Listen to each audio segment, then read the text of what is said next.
Good afternoon, ladies and gentlemen, and welcome to episode 62 of Tales of Tamriel, a Dungeon Crawler Network production. We are not live today. We are doing a studio recording due to some crazy wives playing Vet DSA and aching tooths. That's me. I got the aching tooths. It hurts. I got the crazy wife. Yeah. It's still I wasn't going to say it, but there it is. All right. Let me introduce you to the host. I, of course, am Aggelos. You should know that already. If you don't, you don't listen to us enough. And she who just is amazing. I am, aren't I? That would be Thais. Yes, I'm just... Oh my gosh, I'm pregnant and glowing, but people don't know that the glowing is actually me just sweating really, really badly because it's really hot. Well, just for you, Rax. I figured out what it is in Celsius. It is 21 degrees right now. 21 degrees. Me too. All I was going to say is you must be an Argonian because, stay moist. Yes. Ew. Lovely. Stay moist. All right. Also joining us, kind of hidden away in deep, dark cave, trying to hide from the boisterous voice of his wife. That would be Asteldian. How are you today? I'm doing good. Been quite refreshing not being on the stream. I realised after last week that trying to be a tank and tailor at the same time in a dungeon and be on a stream is a terrible thing for conversation. So. I think people enjoyed it a lot. We got quite a few comments already about that, and I know your healing the Life's Bulwark build was had quite a few hits on it. It was quite popular. So that's exciting. A lot of fun to play. I think he did really well. Yeah, better than I do. Yeah, streaming and doing the show, yeah. All right, also joining us, special guest and guy who grinds with me all the time, but we may end up getting a divorce from our Pledge of Mara by the end of this episode. That would be Rax. How are you today, Rax? Yeah, I'm pretty good, mate. And these 21 is not hot. I still have long pants on. Oh no, 21 is killer. I'm about to just run around outside naked, flailing my arms in the air. It's way too hot. And 21 is like the high in winter here. Negative. This winter for us, it was negative 20 in your degrees there. So yeah, it was really bad. So 21 for us is really, well, for me is really hot. I'm already podcasting topless. That's right. So much for the family. I'll be there soon. It's gone. That's what happens. Oh yeah, Tales of Tamriel gets X-rated. Tales of Tamriel. I thought it was Tit. After Tales dark. of Tamriel. Tales in Tamriel. That's right. All right. Well, there we go. Rabbit trailing again. But this episode is brought to you by awesome fans just like you guys and our newest Patreon supporter, Chad. So thank you so much, Chad, for your patronage. It is very much appreciated. And yeah, that's what it is. For anyone who is not supporting Dungeon Crawler Network but wants to help us out, you could consider donating or becoming a patron of ours on our Patreon page. You can find the links to both of these on our website, dungeoncrawlernetwork.com. If you're unable to support us financially but still wish to support us, please be sure to subscribe to us on YouTube and our Twitch channels, leaving us a review on iTunes, and telling a friend about us. All of those help us out so much and are all greatly appreciated. Now, before we get into the show, we did have a little something special that we wanted to do for our Patreon subscribers, and that was we were giving away a pig code. We'd said it last week, and we got a couple responses from our Patreon guys, except for Rax. Rax, you didn't submit a pig name. I already have a pig name, and That's I why didn't you want to didn't win because I already obviously have the best pig name, which is Shufflebottom. Shufflebottom. Because I remember that's the pig that Aggelos and I found out when we were questing. Yes, there's a pig out there named Shufflebottom, and I went crazy over it because I actually, sleeping into the real world a little bit, what I started laughing about it was there was a lady who used to work with me whose married name was Shufflebottom. That cracked me up because she married into it. It's not like she was born into it. Oh, your last name's Shufflebottom. She married in, knowingly name was Shufflebottom. And it cracked me up. It could have been worse. She could have become one of those hyphenated, and it could have been like Jones -Shufflebottom. I'd have liked that. That'd been pretty cool. All right. Well, since Thais is here, we're gonna read off our two responses we got. Um, Carly and Chad had two responses. So, Thais, why don't you go ahead and read those? All right, from Carly. Just listened to your podcast this week and heard the bristleback pig segment. The name I would give my bristleback is Gullinbursti, meaning golden bristles, after the golden boar of Norse mythology, the mount of the god Freyr. Though, if there's ever a pig-boar male, I'll have to pop the name there instead and rename him to Hogfather or Hamlet. That's right. I actually like Hogfather. And from Chad, hey guys, this one would name the piglet in question Flies Like a Brick. We all know the old axiom when pigs fly. Unfortunately, they don't do so well when tossed off the second floor of the Wayrest Inn. All right. Well, here's the thing. I picked one of my favorites, but since this is a Dungeon Crawler Network giveaway, I think we're gonna vote on it. Okay. All right. So we'll go around and everyone pick the person who you thought you liked best. So Thais, you first. See, I kind of like Flies Like a Brick, but he said this one, which means he's a Khajiit. So I'm gonna go with Carly. Carly. All right.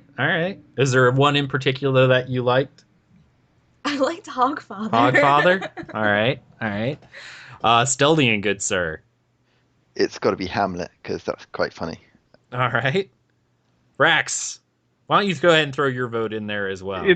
It's gonna be Hogfather. Hogfather? That is just too good. All right. I kind of went back and forth. I really did like, Flies Like a Brick, but I cracked up with Hamlet. I really did. I cracked up with Hamlet. So I think it's pretty unanimous for this one. Carly will have won the pig pet for this go around. But fear not, other Patreon guys. We're gonna attempt to do something similar to this approximately every month. So stay tuned. We'll see what we can do going forward. Maybe if Zos allows us to, I don't know, gift crown stuff, we'd have a bigger selection. Hint, hint, nudge, nudge. No. No. All right. So I will be sending that the code off to you, Carly, in the Patreon messages. So I will do that as soon as the show is over. So congratulations and thank you everyone who did participate. And again, thank you so much for our Patreon supporters. With that being said, I do actually want to give one more little announcement. We hit one of our funding goals, which is a Dungeon Crawler Network TeamSpeak. That's right. Anyone who's affiliated with the network or hangs out with us, it's free to use, so feel free to check it out. It's dungeoncrawlernetwork.typefrag.com. That's the address. Of course, you have to make sure when you get in there to whisper one of the officers so they give you member permission so you can hop out of the main channel. But you can still chat in there if there's no one around to take care of it. But we'll try to get everyone member status ASAP. So there we go. All right. Thais, you look a little flustered or... Oh, no? No? No, I'm amazed at the number of channels that there are in the TeamSpeak. What? I like channels. I understand that. We do have a Bard channel, which Rax and I are working on setting up a bot in there that sings nothing but the Bard music from ESO, and that's going to be Thais's default channel, and she cannot move away from it. Red Diamond. It's Red probably going to Diamond. be Red Diamond. How does everyone know I hate the song Red Diamond? It's going to Because be the everyone Red hates Diamond the song channel. Red Diamond. Even Asteldian knows. As soon as you go in, Red That Diamond. song just makes my blood curdle. Just, ugh. Nice. That's where you're going to go. You're not even going to be able to move out of any other channel but the Red Diamond Bard channel. I'm never gonna be in the TeamSpeak then. I'm not gonna be able to converse with anybody. All right. Well, while Thais is upset about Red Diamond and going over all the words in her head, we're going to go into game news. So first off this week, Elder Scrolls Online released patch 2.0.5. This was an incremental patch that fixed issues surrounding gameplay, a few quests, and a boss encounter in Veteran Fungal Grotto, among other items. So, this was a pretty tiny patch if I remember correctly. The big thing that I noticed, which much to the bane of all Templars out there, Radiant Destruction now cancels if the enemy moves out of sight. So now all those Templar executors are all upset. Well, to be fair, it was kind of needed. Oh, no, I agree with you, but the fact people could execute and it just would never end, because Asteldian, you told me that people were still using it because there was no way to dodge it, block it, or anything. That's it. Yeah, it was crazy powerful. It needed to be changed. I've been killed by it many a time. It still is powerful, and I still kill people with it. Nice. Oh yes, in fact I killed people before the podcast tonight. In fact, I was just messing around, zapping people with it for fun. It is a fun one, and it's I like the animation, and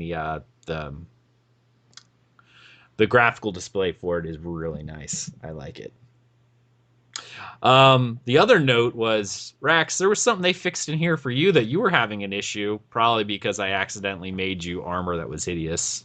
Maybe. Oh, it was primal. If anybody likes primal armor, what is wrong with you? It's just awful. So is Barbarian. Barbarian's okay. It suits the theme of the character that I have wearing that, but primal's just bad. Doesn't Barbarian give you the toeless shoes? I know Khajiits do. I'm sure Barbarian did as well. The toeless They sandals. do, but they look good for like a woodsman Bosmer with a bow. It sort of fits it. But primal's just yuck. So I was wearing a costume, and my lovely little Bosmer is a werewolf, and he kicks a bit of tush with it. But ever since the patch before last, every time he would try to go werewolf, it would activate, but he wouldn't change, which resulted in some fairly hilarious results in when he would use his leap and other animations. It would look a bit off. So werewolf form would activate, was the short of it, but you wouldn't actually get the werewolf graphic. You would still just be you, and it looked really odd. Oh, And I hated it. And that's not nearly as awesome as I thought it was going to be. Well, it did look pretty awesome when you Yeah. leap on somebody and you start doing the werewolf bite and like feeding on them as a Bosmer. I looked like I was in the Green Pact, a member, and just eating them as a cannibal. So it's still When I sort of read- fit his story. When I read that patch note, I was cracking up because I hadn't seen the bug, but I assumed when I read it, it's like, now you wear costumes, the werewolf bug's fixed. I had this image of people running around as a werewolf in a wedding dress, and I thought that was priceless, because I thought that's what they meant when they said it was changing properly. I thought it kept the costume on when you turned into the werewolf. I thought, brilliant. That would be awesome to see. When you slowed the animation down, he did the sort of change. He just didn't get out of it. So he would throw his hands up like he was growing big paws, and his mouth would open wide like he was getting a big maw. It looked hilarious. The actual transformation itself, he just didn't change into anything. Did it get you stuck in the animation so you need the toilet? That's what you used to do. I got stuck in that animation multiple times where it looks like I'm in terrible agony at all point. I can't. Constipation form. You go, oh man. Nice. One other note that I thought was kind of funny, from the Crown Store, the Bantam Gar default name no longer violates naming conventions. Its name was Squee. What was wrong with that? I don't know. I thought it had like a really dirty name or something. No, his name was Squee. I loved my Bantam Gar. Now I'm going to have to open up my pet thing and have a look what they've named him now. What's he called now? Let's have a look. It's still called Squee. Well, I'm very confused. Well, apparently there was something in its default name that violated naming conventions. I don't know what it would be, because I never really took notice. Yeah. Did it have an accent or something? I didn't Not- realize. no, maybe obviously. I don't think he talked in any funny accent. Maybe French, but I mean the actual name itself. Nice. They also had a good bit of, they talk about the Spawnum and Fala encounter in Veteran Fungal Grotto, which, Thais, you may want to pay attention to this one, so maybe you won't feel as bad. Fixed multiple issues with the Spawnum and Fala encounter within Veteran Fungal Grotto, including 2 Watcher beams will no longer occasionally fire at the same time. Visual telegraphs for the Watcher's Daedric Burn and Daedric Destruction abilities now appear correctly, and the damage from these abilities is consistent with the telegraph location. The beam from Daedric Burn will now correctly appear each time the ability is cast. and those are the ones I really want. There's a couple others in there. The knockback and stun applied by Shadow Bolt is now CC breakable as intended. If you are knocked off a ledge into the water, you'll now have the correct knockdown animation. Remember when we were doing this and you were constantly dying because you were like, I kept getting hit or it would stun you and then the beam would hit you because you couldn't do anything afterwards? Well, you were supposed to be able to CC break out of it and you weren't able to.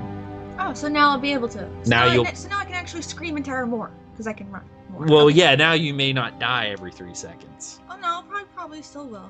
Although I like this one that says the spiders inside the portal will now wait for you to engage before attacking. 'Cause the last time I went in there, they just all converged upon me instantaneously. Yes, that's the big fix as far as I'm concerned. That was brutal for a poor DPS to go in there if they don't have any heals in the bar. Oh, 8 spiders just charge at you. Like, what the?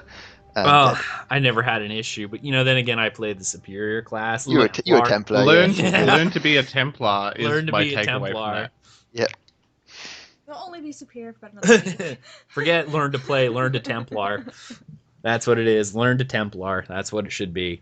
But I know there was a lot in that fight was kind of unforgiving. I know we were having issues with you. I forget who was tanking. Was it Kipster and I? Kipster was tanking. Kipster's tanking. I'm DPSing because his other friend was on there. I think Cheese was having issues. I told him, don't even go in the spiders. No, I sent him into the spiders because he was getting murdered by the beam as well. So it was Kipster and I out there trying to keep the two of you guys alive.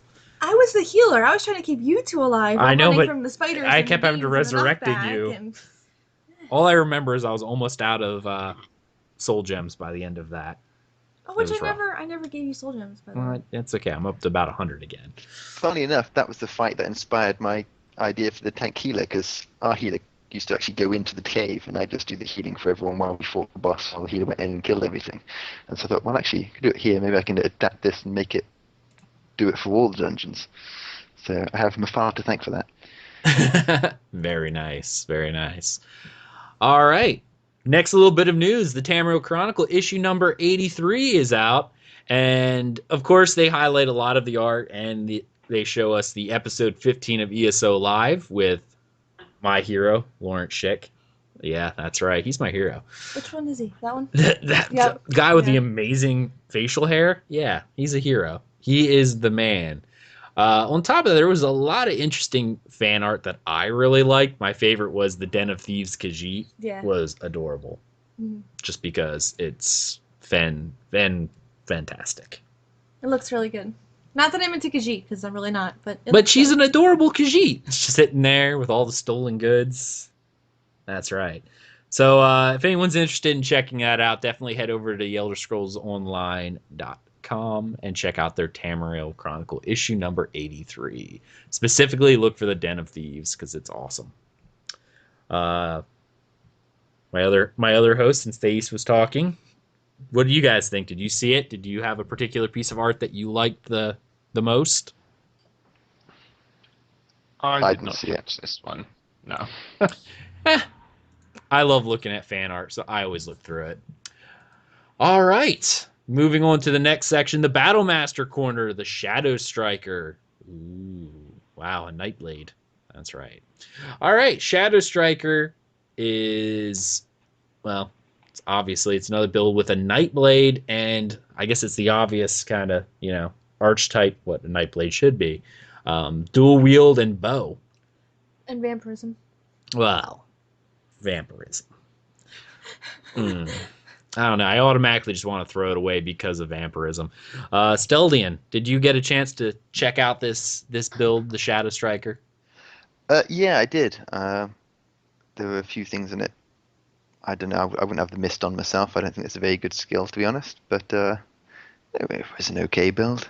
Mist form. Just going back to it now to remind myself. But yeah, I don't. In PvP, mist form's pretty cool. Right. Well, sometimes it's still not really worth a slot, if I'm honest. But Well, you don't have to have DPS in all your slots. You can have some defensive, and it's not that bad, really. yeah, I It's, mean, not, it's just me. it's no Sorcerer's Thundering Presence, but, it's all right. I just remember when I was a vamp, I wasn't that impressed with the mist form myself. That's all. Is it? It kind of looks like well, no, he has Bat Swarm for an ultimate option. Okay, I was gonna say other than Mist form, he doesn't. Summon Shade. No, that's a nice. He's only really using bats and mist form from vampire, so I guess that's good. That's all there really is, to be honest. It's the You only don't thing get you much really for the need. bats. Do people use So, anything else from vamp? No, it's just for the bats. uh, Just bats. the draining one can work really nicely.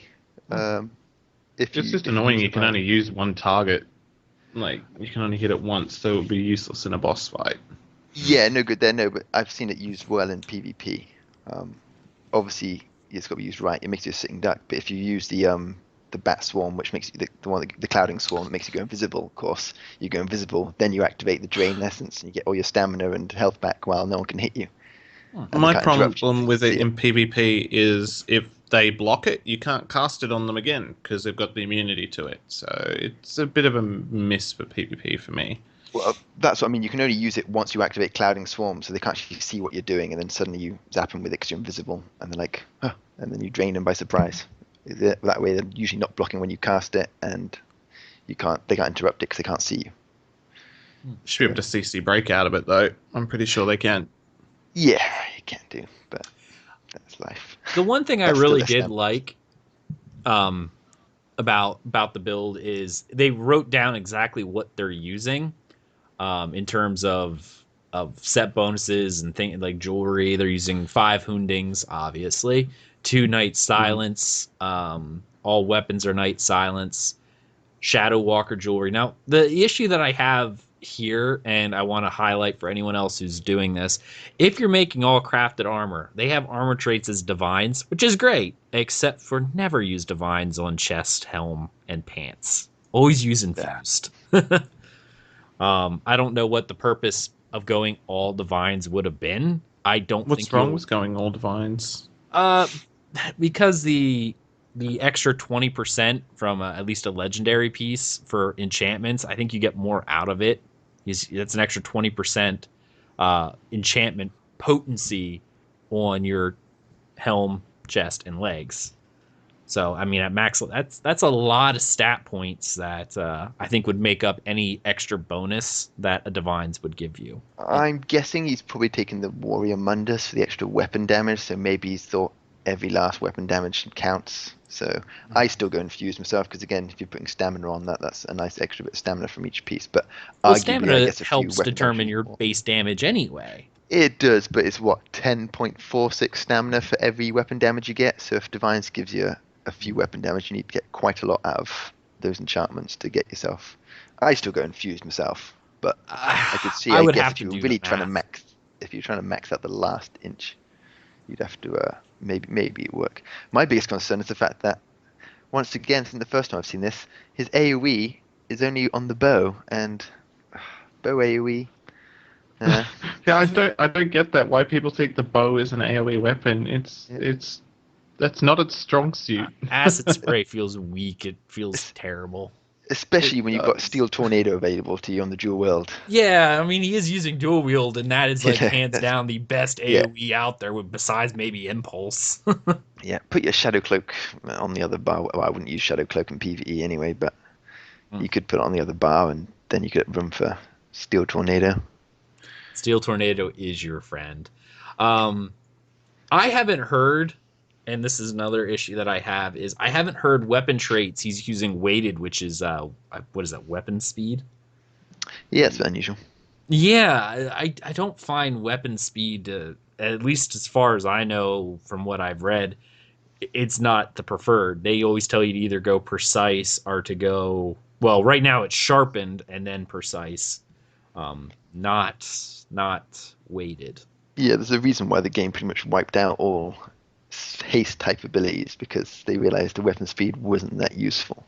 Right. Um, I'm curious. I yeah, would it's love to weird. see this person's math. So if the person who's listening and send me a message in game, that's at Aggelos, Aggelos. I would love to hear your reasoning behind the all divines and the weighted. If you can give me some solid math numbers, I will stand corrected and do a rebuttal in the next episode.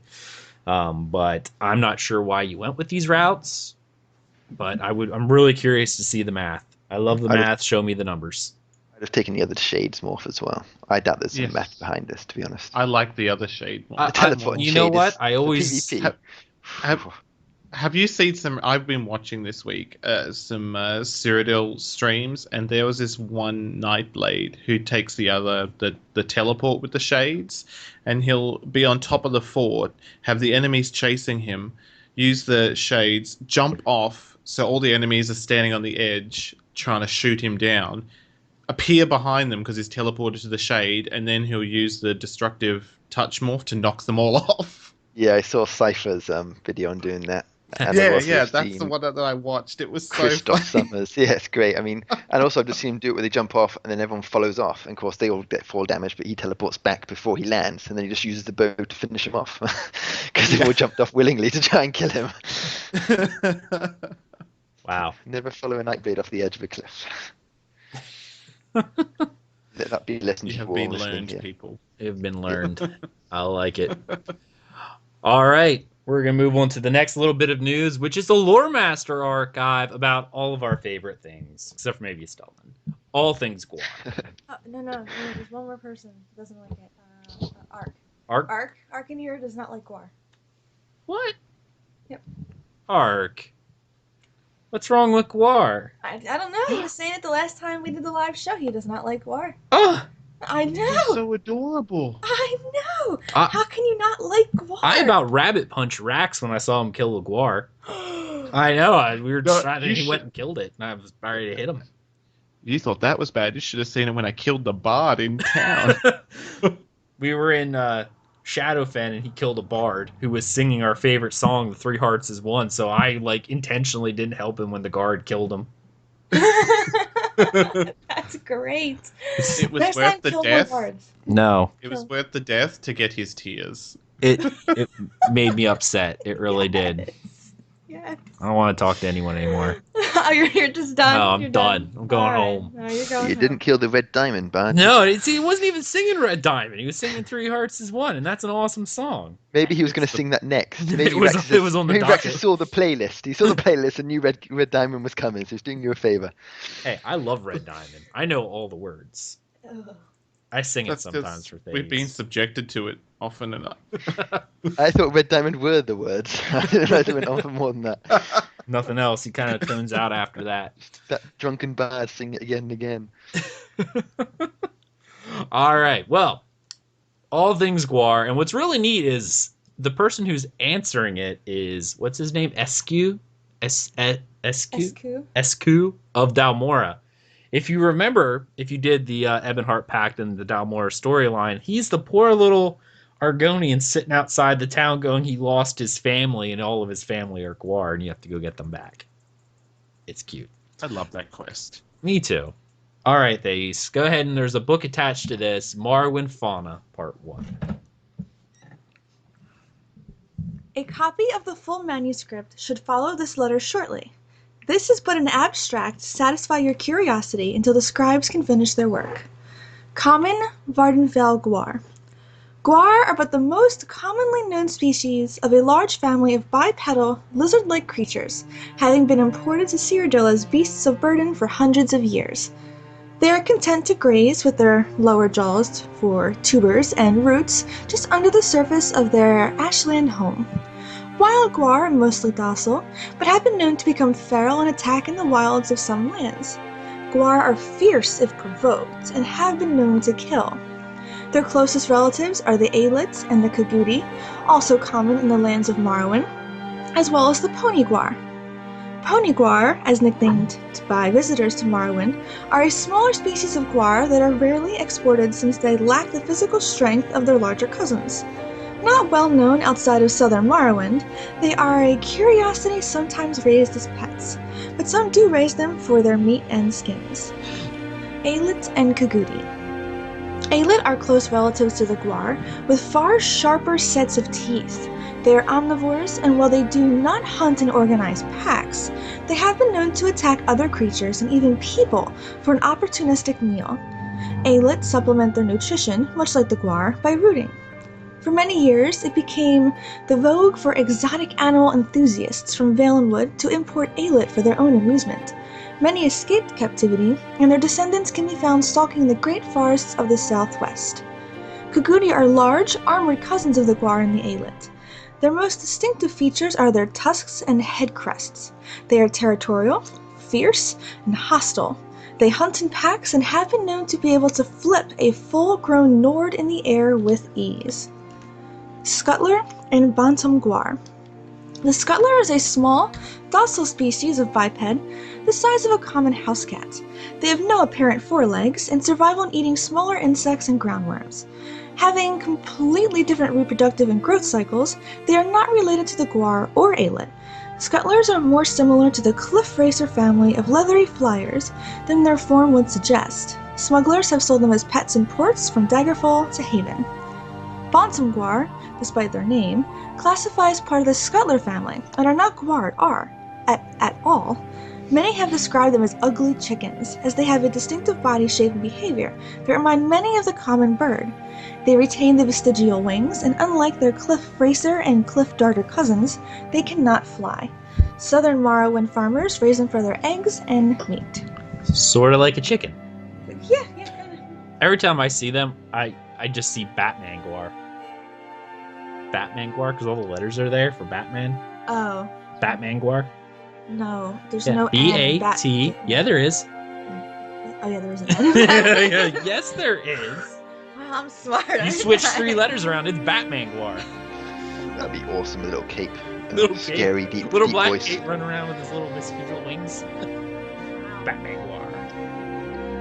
I like it. Batman Guar. All right, love so we the got Bantam Guar. lots They're of cute. questions. Lots of questions. You ready for this, Thais? I'm ready. Is Penella's ready. Rax ready? Rax, are you going to read Am I these ready? for us?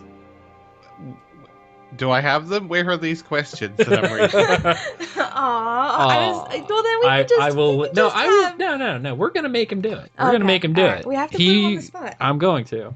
I linked it in the chat. Oh, you did too. I did. Yeah. Just for you. I mean, you wanted to be on the Oh show my to argue with Goodness. This is really long. me. I know. Oh.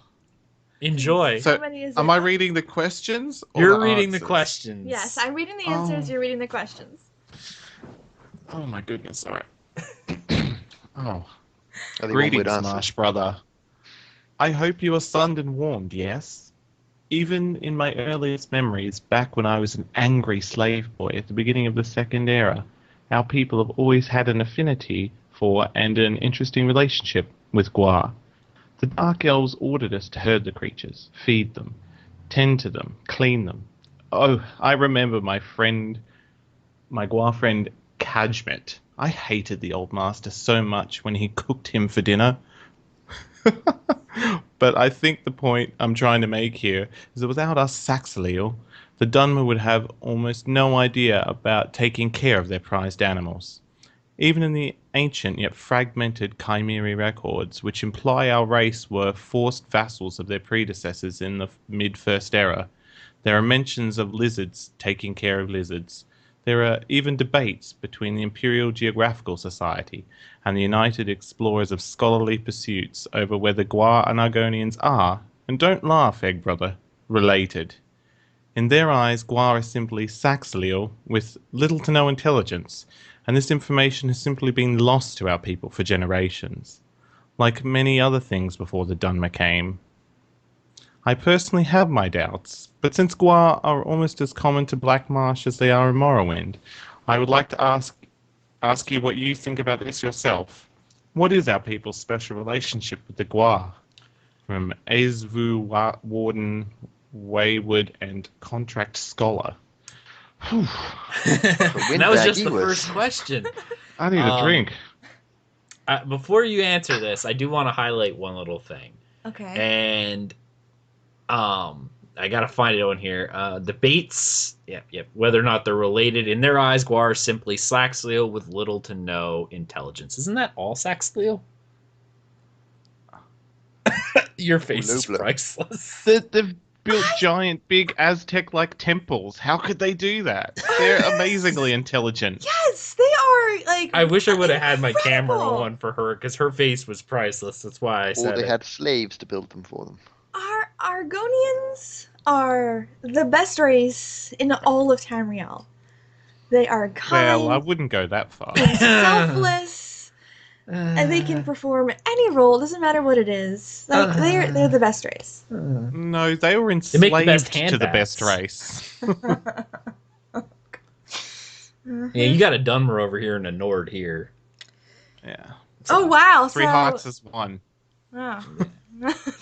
There you go. There you go. All right, can You we may do the answer continue, now? I just All had right, to. okay.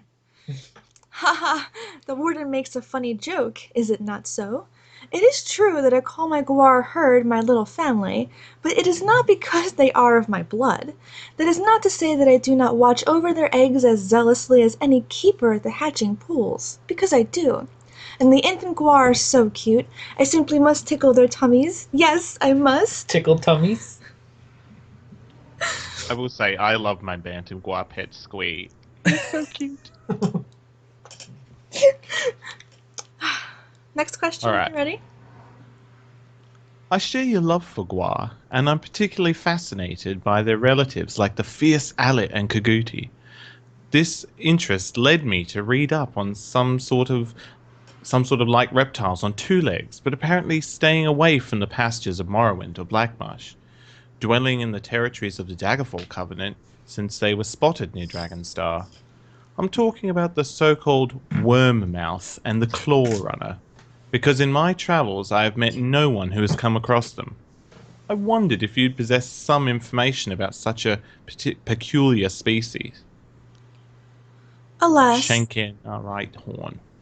alas, Shankenar, I know nothing of this claw runner you mention, but it is with gladness that I can confirm that the worm-mouth of remote Hammerfell is a distant relative of our friends the Gwar, Alit, and Kaguti.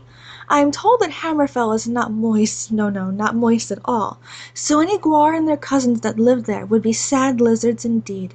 Not so the worm-mouth, which I understand lives by siphoning the sap of living creatures, whether animal or plant. I myself would like to see that. It would be instructive to watch, no? I've always found the physical ambiguity of the creatures of Blackmarsh and the Borderlands. The Gwar move like fell runners with avian limbs, yet they have the belly, head, and eyes of a snake. And what of the Alit and Kaguti, who are even more monstrous and serpentine to the point of losing their arms altogether? Indeed, so fascinating! Black Marsh and its surrounding lands are home to a seemingly infinite variety of lizards and lizardly relations, so different and manifold, and yet so pleasingly moist. Truly, there are no boundaries nor limits to the imagination of the Hist. I recently purchased a banded Gwar charger for riding into battle on the front lines of Cyrodiil. For such a steep price, this beast has a remarkably foul temperament, and I've been unable to find a Gwar herd willing to help train him. Might this breed be related to the feral tiger Gwars of the Deshaan Plain, or are those monsters simply an old Legion myth? Indeed, such is their heritage, Legolas. But if you think a banded Gwar is a handful, you should try mounting a Goldeneye, if it will let you. They have even more wild Gwar blood in them than the bandits. Haha, how we laughed when Fetch's Glitter tried to get on That was a really strange sentence. Haha, how we laughed when Fetch's Glitter tried to get on Pajuriel's golden eye, and it threw him right on his tail. Whoa, that's a word. Jocularity. The jocularity shook all Dalmora. Thank you. I would never have gotten that word on my own. Fetches glitter. Fetch's Glitter. That would be you right there. Yay! Fetches You're glitter. gonna have to cut a whole bunch out when you edit this from that question. Nope, leaving it all in. Oh, that's not fair. Jocularity. It's going right next to Archipelago on Archipelago. the list. Archipelagio? I'm writing these down as words Thais does not know. It doesn't happen very often. I've never seen that word before. We're going to Never. make some flashcards for you, dear. I'll have 2 flashcards. Wonderful. I'm so excited. Jocularity. How about that? Alright. As Gwar are both pack animal and mount, how long does it take the average Gwar to be trained to carry a rider or pack? Are they considered a stronger mount than a horse? More able to scale rough terrain, or what? First, I hope you are well. Second, I've noticed that your guar can sometimes be difficult to herd and train. How long does it take for a guar to become domesticated to its master? Oh, thank you, Aline and Razumdara. The answers to your questions are known to me, yes. A well-bred domestic guar, if hand-raised by a loving herder, can be broken to the pack between one Morndas and the next.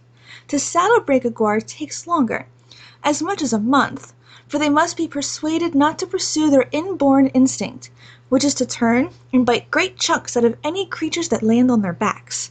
This snapping is so adorable when they are little ones, but it is wisest to train them out of it when their mouths become large enough to swallow one's arms.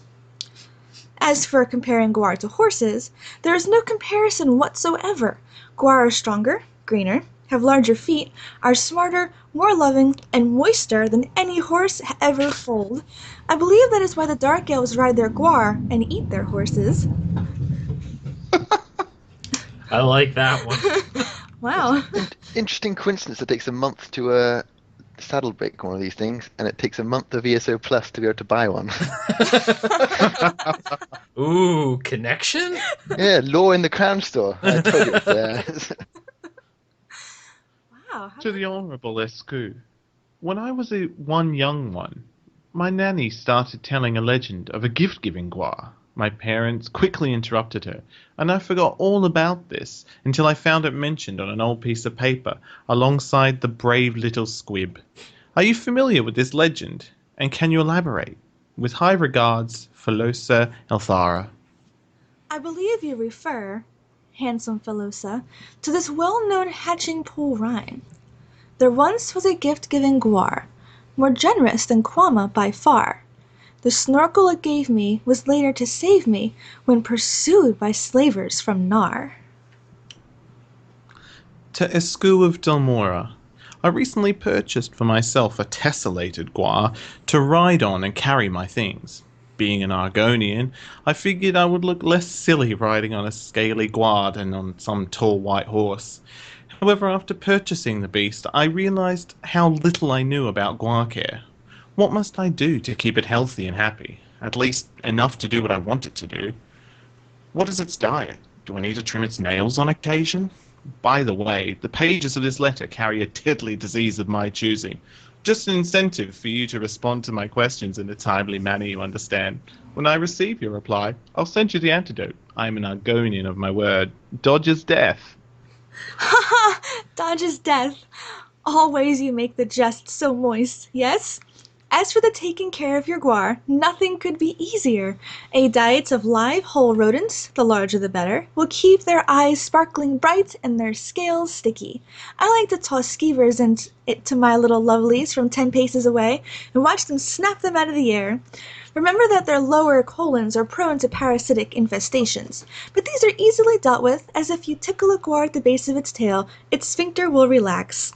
As for having to trim their nails, that's just an old joke that veteran guar herds tell to greenspines to see if they'll try it. How we laughed when young Jurexel fell for it and was nearly disemboweled. By the way, this reply's parchment is impregnated with a deadly variation of Daryl juice. I got it from a shadow scale at the Enclave, and he told me it has no antidote whatsoever. So if you tickle a guar at the base of the tail, They This is a crap family themselves, show. apparently. It was really hard for me to read that sentence. So You got to move tickle your a hand guar quickly in the tail, afterwards. And there's poop everywhere. is your guar constipated? Well, we got a solution for you. So all I can picture is you just like tickling it there, and everything just like falls out of his Yep. body. Yup. I suppose it's good if it's accidentally swallowed your watch or something. Man, I could really go for bottled water. Wow, hold on, let me tickle my guar, see if there's any spare change in there. Oh my goodness. That was lovely. To guar herder Escu with respect, recently I've seen a much larger number of guar abroad in Tamriel than in prior months. What health issues might a guar rider encounter in their mount that can result from these forays outside the areas they're native to? With regards, Rohais of Oridon. Indeed, Rohais, you must be careful never to let your guar snack on Scathecrawl, for though they love the taste, you will not enjoy the ensuing blasts of flatulence. Unless the scent of many moons dead carrion is your taste, of course.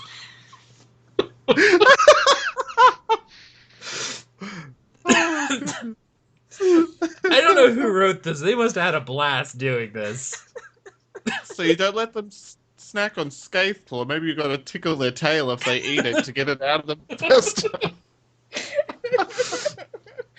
Oh, Guar are right now like my favorite. They're the best. I'm on a tessellated one right now. Alright. Dearest Escu, I must first apologize that I normally preface my letters with a playful and affectionate address to my dear pet, but I feel reluctant to do so now, as to avoid the possibility that I might offend you. The name Escu suggests to me that you're either an Argonian or a Dunmer born ill-favoured by his mother, and I'm truly sorry if either one is true. If you are an Argonian, know that I do not wish to make unfortunate reference to your bestial heritage or people's long history of toil under the yoke of the cursed elves of Morrowind. If you feel this precaution on my part deprives you of the warmth and joy of being referred to as mine, then I implore you to send a request for a revised copy of this letter to my estate. I'll be more than happy to supply you with one, along with a personal frame, to ensure that it remains in pristine condition, despite the likely state of your dwelling. Onward to my inquiry. I've noticed an increasing number of individuals within the Old Mary Dominion that have taken up the practice of guar riding. I have little personal experience with the creatures, as my mounts are selected from the finest stock of horses and cinch tigers. I also find the lackadaisical movement of the guar ill-fitting for one such as I, who is born an exemplar of the lover's gifts. However, I find myself greatly amused by the practice of slapping the behind of the creature. Would you be so kind as to elaborate on this? The warmest regards, Lady Tamriel Silvari, noble sorceress and mistress of the Dibellian arts. Alright, I can already tell this one is going downhill. This is so amazing. You helped me. I helped you. I don't even talk about that, but the fact that she's Dibellian arts and she's referring to slapping it on the rear. Oh, okay. Well, Okay. let me do that. Okay. This humble guar herd is confused. Why, noble lady, would I address a reply to your estate? Is your ladyship deceased? If so, do you conduct your correspondence by some sort of necromancy? I am very curious indeed. Yes. But to your question, which I must assume is a so funny jest, like that of Dodge's deaths, do you two know each other? But to proceed, we slapped the guars behind because behinds were made to be slapped. I believe this is something every mistress of the Dibellian arts knows full well, if what I've been told is true. Though it is possible that what Denskar told me of your Lady of Lechery was somewhat exaggerated. In fact, now that I think on it, his story did resemble what the elves down at the port call dirty jests. This one's on me. Wait till I tell my herd about this. You heard it there first. Behinds were made to be slapped. You're like in tears from laughing so much. Oh, that was great. They were made to be slapped lackadaisically. Alright, I vote Best Add Lore that to my Masters vocabulary. Archive. Yes. Best Lore Masters Archive ever. Not from the question reader. Holy wow, that was a lot. That last one was Oh. great. Oh, and on that note, I gained a champion point. Ooh. Well, for all that All reading- right. What was that, Asteldian? For all that reading, you earned yourself a champion point. I did. We read So so, much long. I just earned a experience. champion point. Wow. All right. Well, now that we got done with the fun parts and the really funny part, we're going to move right into the discussion topic. And, yeah. So, the discussion topic for this week, has the Crown Store gone too far? For those who may not know, earlier this week, specifically with patch 2.0.5, they released a number of Crown Store items into the Crown Store. Some of them were met with, that's kind of neat. One of being the Senshi Tiger, which we'll talk about later, because there's a little bit of Senshi Leopard, sorry. Leopard. There's a little bit of controversy surrounding that as well.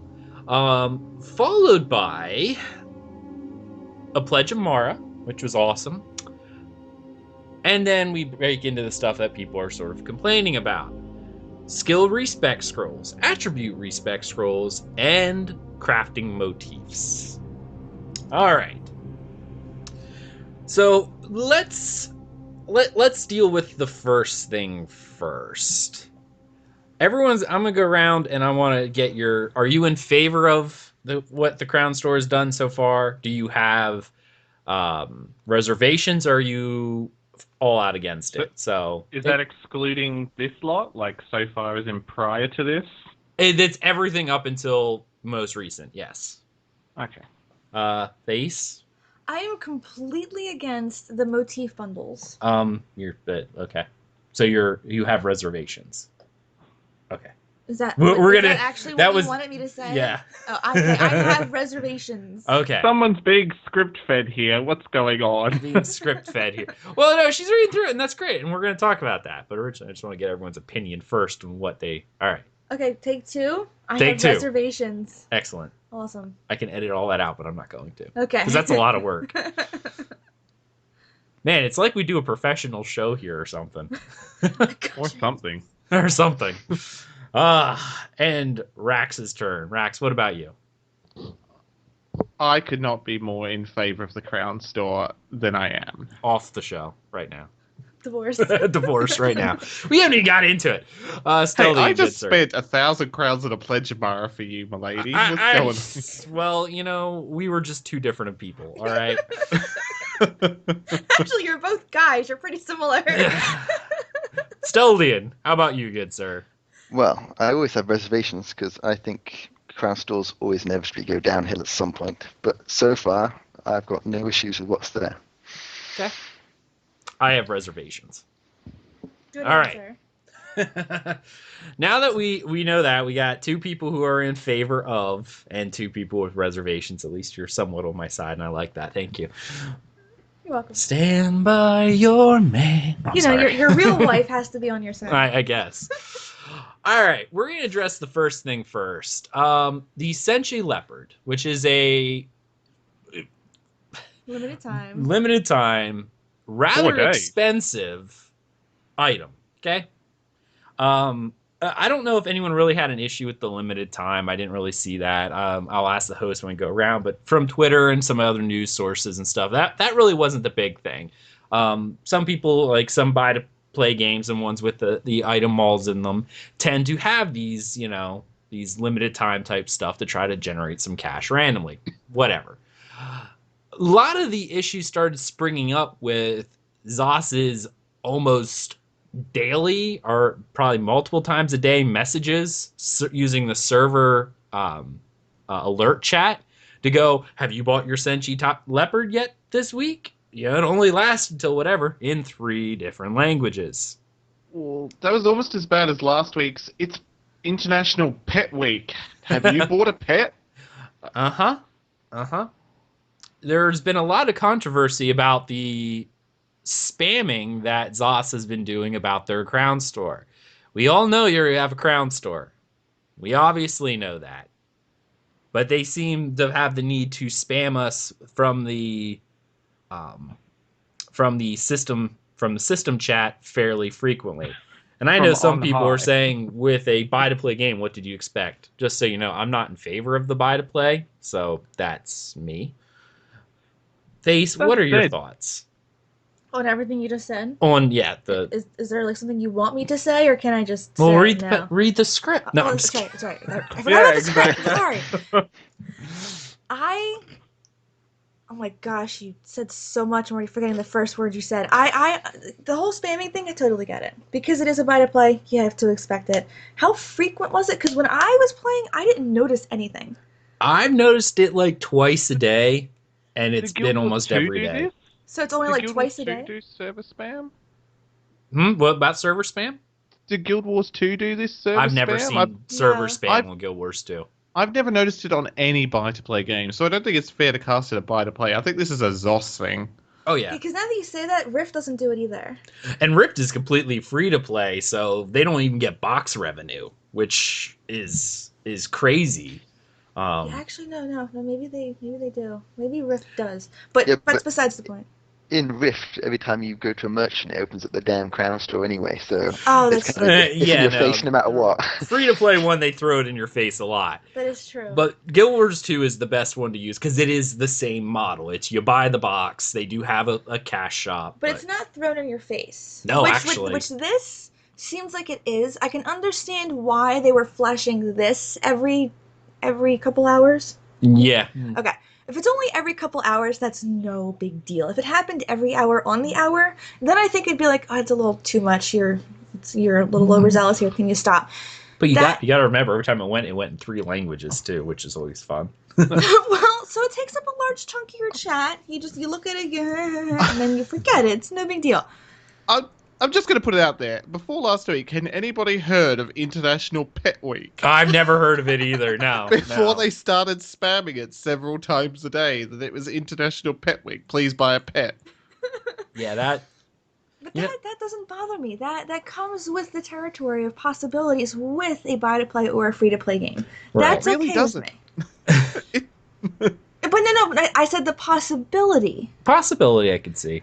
Like Okay. with a subscription game, there's no. Oh, way you better they're not gonna do spam that. me in a But subscription with a game. buy-to- What about if we as subscribers don't get the spam? Because That's we're exactly paying. what I was going to say. I Can I subscribe. Keep opt your messages out of off. spam? Let me turn them off as a paying member, please. Mhm.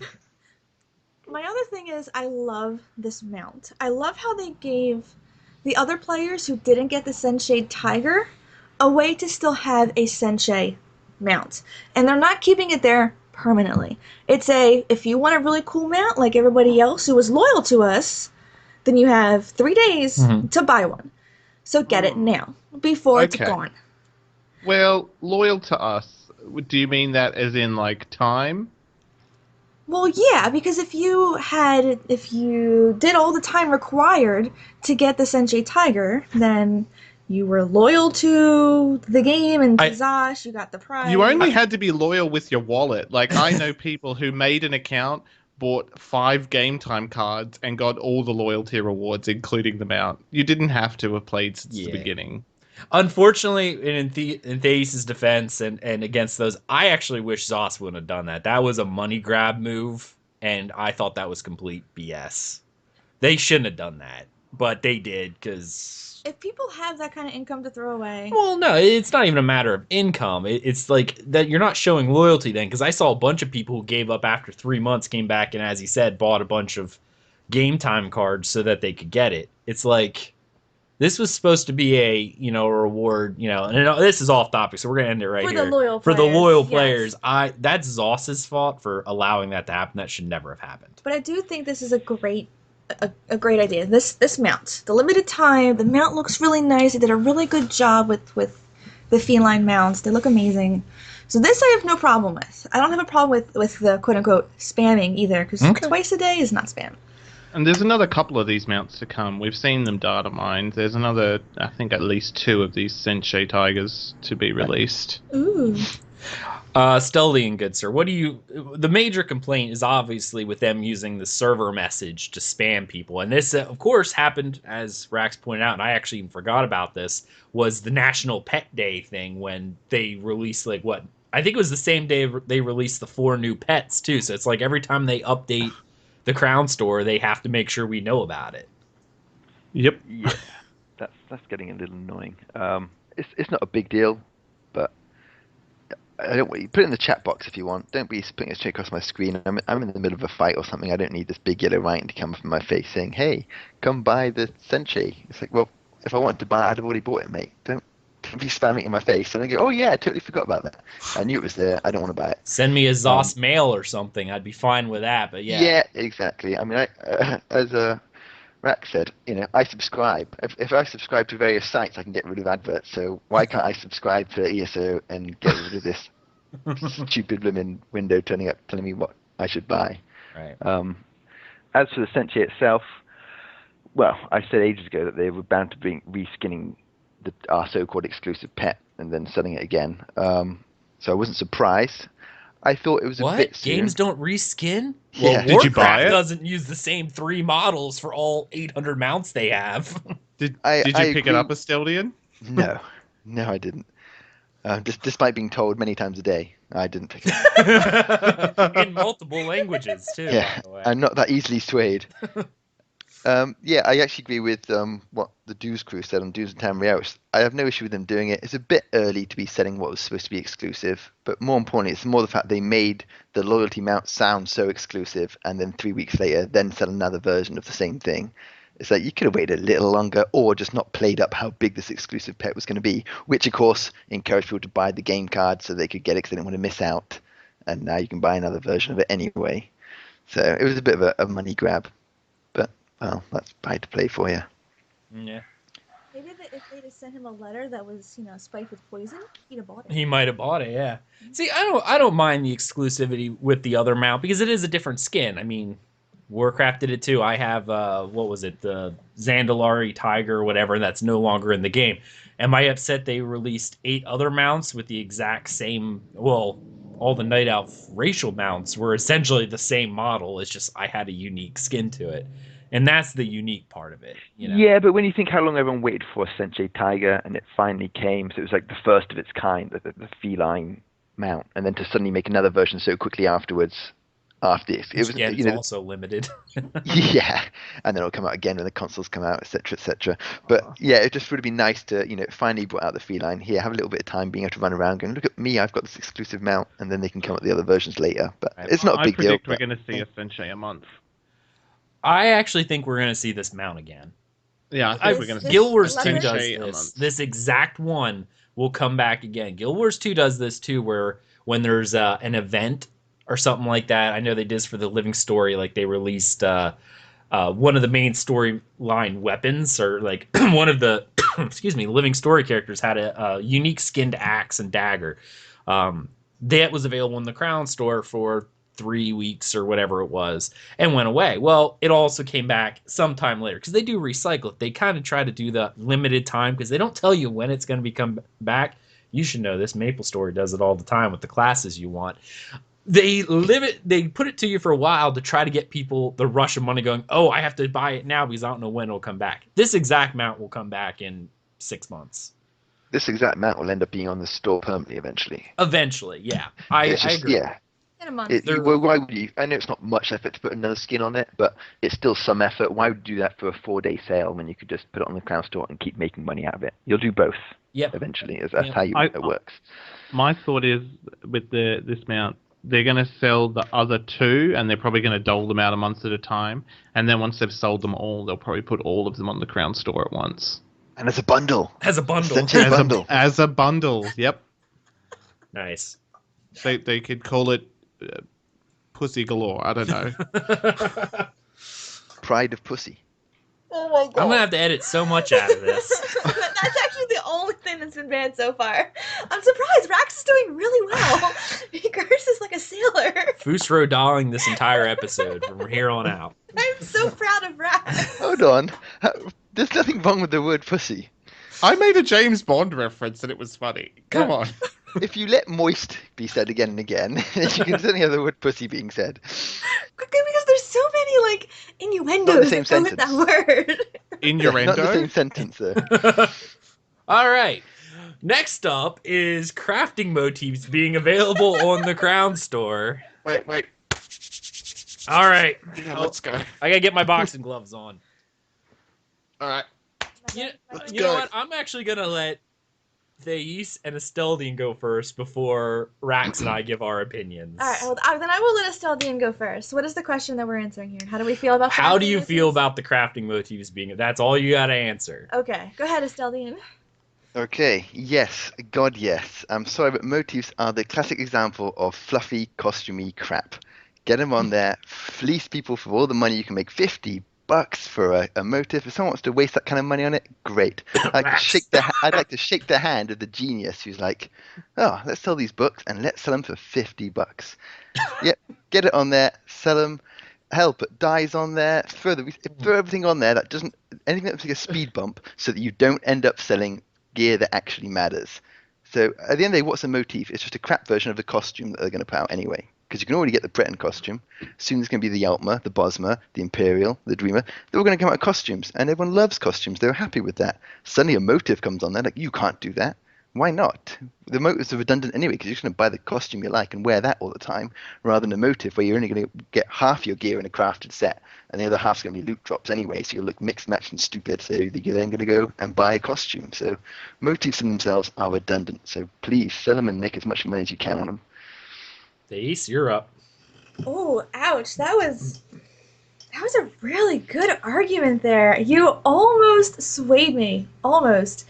If it wasn't for the fact that motifs are such a good way to farm and make money, and I know that all of Ag's riches are from farming motifs, and I think it was just a low blow to put them in the crown store, considering you can get them easily in game. Like, so easily. Open up drawers and search everything that's around you. Like, you can get them easily. There's no reason to have them in the store. There's so many other things. Make it things that you can't get in game. Because then it feels so much more special if it's the Senshei tiger mount, the Senshei leopard mount, or the pets, things like that. This was just a terrible idea. It's going to do nothing but harm the economy. It's going to make money even less, and they're making it so much harder for people to actually make money in the game, which realistically there's not much to spend money on, but you still need to have an income, even in an MMO, and this was just terrible idea. All right, Rax, you want to go first? You want me to go first? You can go first, mate. All right. How about Selling motifs in the crown store. Zos, do you care about your player base at all? Matter of fact, I don't even blame you so much as I blame the crappy players who have this self-entitled crap that they have to be like, oh, I don't want to get this right away. I don't want to have to work for it. I'll just throw some money down. Why don't you just remove all of our desire to play the game, Zos? Why not? You know, in a game about exploration and, you know, trying to find stuff and, you know, make your character better, screw it. I'll just throw down $50. Done. Way to go. You're going to make your players burn out because they have nothing to work forward to. There. Done. Breathe. Woosah. I probably blew out all Time the is eardrums. money, friend. Time is money. And that's what it comes down to. People who have time versus people who have money. Did I buy the Dwemer motif pack this week? Hell yes. No Did way. Did I buy the Rare Styles pack? Hell yes. I would have bought the Imperial one too if I hadn't been lucky in a drop randomly at some point. You know, I've worked it out, and if you are willing to go and farm for the 15 Dwemer ones plus all of the others, you are literally working for cents an hour. Well, my time's worth more than that. So I go to work and I earn enough money. I bought all of these for about what I make in an hour in the office. So yes, I felt that was money well spent. Oh my god. I already have a job at work. I don't need to come home and farm. I want to do things like get better gear, grind my champion point levels. Do I want to go and farm the Fighters Guild dungeon for hours and hours to get Dwemer motifs? No, I don't. No, I've got things that I would much rather be doing, Zos. So double thumbs up and thank you for letting me skip the great waste of time and resources that is motif farming. I'm pretty sure that's the exact same excuse people use who buy in-game gold from those wacky Chinese sites. Which pretty much, no, most of the MMOs now let you do it legitimately. In fact, They've this had week, to. Blizzard have put in WoW tokens that will let you trade a month of in-game time for currency, because they realize, these people who are making MMOs, that the people who were playing 10 years ago have lives now. We have to go to work. We have children. We have all of these things. And so if I can come home and buy some token on a store that's worth a month's game time for $15 and then sell it on to a player for a handful of cash and skip the Chinese people in prison being forced against their will to play WoW, then I'm going to do that. I'm glad actually Rax has bought this because it makes him a perfect person to ask. Because I know obviously Thais put at the point of, and a few other people have as well. I know Garbrak was talking about it. Like, it's going to, the economy, those who want to farm and sell these things. The reality is, in my opinion, the kind of people who are going to buy them from the store value their gold too much to waste that on motives that mean nothing. So Rax, you were on board in the Crown Store. Why didn't you already have these? Why didn't you go and buy them on the auction house? If they didn't go on the Crown Store, would you have bought them on the auction house? No, I had the opportunity to buy them on the auction house because my gold is more valuably spent on things that make a difference to gameplay. Motifs don't. My thoughts exactly. See, the economy isn't wrecked because the kind of people buying them, especially the $50 ones, don't want to waste their gold. Their gold is too much to go spending on motifs. That's why they've gone and used the Crown Store. So those of you who are farming motifs, keep doing it because there's still people who like to get gold and then buy them. Because like someone like me, I'm too lazy to farm them because I find it very boring. I won't buy them because if I'm going to spend my gold, it's going to be on decent items that actually progress my character, not a little bit of fluff. Or potions. I'm not going to spend crowns. Yeah, I'm not going to spend it on crowns either because, again, I'm a cheapskate and I'm not going to spend real money either. And I don't care enough about the fluff. I'll wait till a costume comes out and then buy that. But yeah, so the very specific people that's being targeted, Rax is the kind of person who's going to buy the motifs. He ain't going to do that on your auction house anyway. So no one's going to be taking out your pool of customers because people who have the crowns to spend value their gold and time too much to have ever done the auction house or farmed it themselves. So it's a whole set of players who just didn't have it before and now can have it. Thais? So I think it's time for you to get a divorce. I think from so. Rax? Yeah. Yes, yeah. Definitely. Rax and I, he used his crowns. We were married for all 2 days. It was a nice honeymoon period. But once we got back to reality, and I realized he wasn't supporting me in my job, which was farming motifs and buying them anyway. Ugh, that's a problem. He walked in and went, I'm so happy that you farmed for hours and got what you wanted, but I got them too, and it took me half the time. You know what? Even being an older gamer, and I will say this is my major concern with this, is, like I said, if you don't have goals for yourself in an MMO, whatever the goals may be, whether it be getting gear, farming this, doing this, playing the auction house, whatever your goals may be in a game. If you don't have goals, you get burnout pretty quick. Removing options. I can't spend, how many years I played World of Warcraft and the majority of my gameplay, I did do a lot of raiding, but for other than the 2 days or 3 days it was that I was raiding, the rest of the time I was out doing achievements and getting mount farming because mounts were still a thing in the game. That you could farm. That was a goal that I had that I went and I did every week. I farmed every week the raid bosses. I soloed all those that could drop mounts, etc., etc. It's when you start crossing over this, to me, it was something to do. I wanted to get those achievements and something that Asteldian pointed out, selling dies as well. You don't want to beat off the Aetherian Archive and get your Julionis white die, which I don't know why you wouldn't. It's not a hard raid anyway. But if you don't want to do it, throw down crown stores. There you go. You removed all incentive to go out and do it.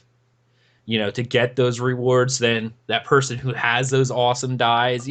Do I complain about the people who can sit around all day and play games all day? I do have a job. I do. Do I complain that I can't PvP 24 hours a day, 7 days a week, like some people? I'll never get Emperor. I want it in the crown store. Why not? It's a convenience. I want to wear the crown thing. Have the Emperor costume, that kind of stuff like that. But I realize that's something that I have a job, but it doesn't bother me to have to work for the things I want. And throwing down money in order to get things that you can get in game, like this, that are a commodity that are, people can sell, people can farm. It's a part of gameplay. That, almost for months, all I did was farm motifs. And while Asteldian would have done that because he found it boring, I didn't. I haven't done it since this update came out because I find it worthless now. But earlier you said that you don't like entitled players. That is exactly what you are using. You are entitled and saying that other people should play the way that you think they should be playing ESO. No. They should just They should play the game. ESO. They shouldn't play with their wallet. No. You're saying they should play it the way you want. They've not taken away options. They've provided options. Yeah. They've added things. They've taken nothing away. They've added a new source of income for the game to make it better. And for people like me who weren't going to go and spend hours and hours farming one other thing, though. The idea of making the game better. Since how long has it been since we had a real meaningful update? I mean, we've had the Crown Store updated 6 times. Oh yeah, but we've known there was going to be nothing this for earlier. ages. There's going to be nothing between now and the console release. But I bet you there'll be another 8 Crown Store updates. Absolutely. The last got thing to be. that I want to mention here, because he's saying forcing people to play the game you want to play. Uh-huh. I have to seriously disagree with that, because it is a game about exploring and searching and things like that. For you, but for everybody, that's what this game should be about, because that's how the game is designed. Should be again the game. Because when you walk into a room and you can open up every desk and drawer and chest and bag, you should go around the room and go, hey, I can open all these. Let's see what's in them. You're buying the Elder Scrolls Online, not purchasing from Crown Store Online. If that's your argument, though, then surely all of them should be bound, so you shouldn't be allowed to sell them on the auction house. I think they are bound. You're essentially letting someone buy on the auction house, and therefore they're not exploring and checking out all those drawers to get them themselves. They're just bypassing all that by just buying it off you because they can't be bothered. And that's not right. No more so than buying from the Crown Store. Ultimately, same thing. But that's so much different because it's all kept in the game. That's again part of the game. It's interacting with the player base, interacting with the auction house, selling your wares by going to town and be like, hey, I have this to sell if you want to buy it. And some guy going, hey, I need that. Let me buy that from you. The only one that could possibly be on the Crown Store would be Dwemer, because you do have to farm for hours to find them unless you're It doesn't actually take you. I farmed it so many times. Unless you're ag. But all the rest of them, I got so quickly because you open a bag or a drawer or a desk and they're right there. But that's why I love it being in the Crown Store. They're making money out of stuff that's so easy to get anyway. It's like, well, great. If people can't bother to go get them, then sell them and make some money out of them because they don't do anything. You really want the burn ag? You know, the best part is that when I use those motifs, I got the achievements as well. I know. I hate that. Why not? Does that really twist the dagger in there? A little bit. Why not? I'm going to buy my Aetherian Archive run next. Yeah, 1,500 crowns, clear of Aetherian. Even better if there's a Crown exclusive achievement. How much would that be? You bought the Crown motifs. Congratulations. 100,000 crowns in the Crown Store. That'll probably. Oh, and then I get a crown to wear in game. That would be the best. And a monocle. The crown. What is he, Mr. Peanut? No, it's like that one game. What game was it that they sold it? They sold a monocle in game, and it was like 10,000 real life dollars or something dumb like that. That's what you'll get, a monocle. That's like the loyalty rewards in Rift. You spend so much money, you get like the different tiers. Like the black tier is like 100,000 loyalty points from like spending money. It's some really insane number. I don't see why anyone would spend that much money on a game. But then again, I can't talk. I've spent thousands of dollars. Yeah, no, you didn't, you know. Well, some people have got the money. Like, it's thousands of versus dollars time. on MapleStory because I played MapleStory for 11 years. Like I am. So I am one of the highest tier subscribers for a Kickstarter that's coming out called Star Citizen. I spent $15,000 backing that game. Oh my gosh! And you won't buy my house? You are terrible. It's on the wrong side of the planet for me, mate. I work at a bank on the west coast of Australia. It's a bit far to where you are in Middle America. It's okay. You got it. Well, maybe if you put your patronage really high on Dungeon Crawler Network, maybe you can make ads like something from the Crown Store. Well, we were discussing having like a real life marriage option because apparently we're married in game now, and he's. Yeah, that's one of the things. You're a Patreon subscriber. One of the tiers is going to be, I'll make a character and I'll pledge Amara you. But you have to provide the scroll. You have to provide your own scroll. Exactly. That item I'm okay with. I like that item, that option. Where is it? What were you looking for? The Pledge of Mara should have been in there. The Pledge of Mara, no, I agree with that. Okay, yeah, those kind of fun things. That's because if you and I made more characters, if we would want to get married, obviously. Well, let's get your first one to VR14 first. Shut up. Or if you want to marry like your friends that you're playing with, like that to me it's a great idea. It's a utility. It's an awesome idea. Like, why not? I think they should have made it more expensive, but. You just wait till we get those XP potions once they've got it worked out where they're going to drop the craftable items in game. Would you have a problem with it if it can be crafted as well, though? Because it looks like that's where they're aiming for. Yeah, no, I won't think I'd have as much of an issue if there was a crafted version as well.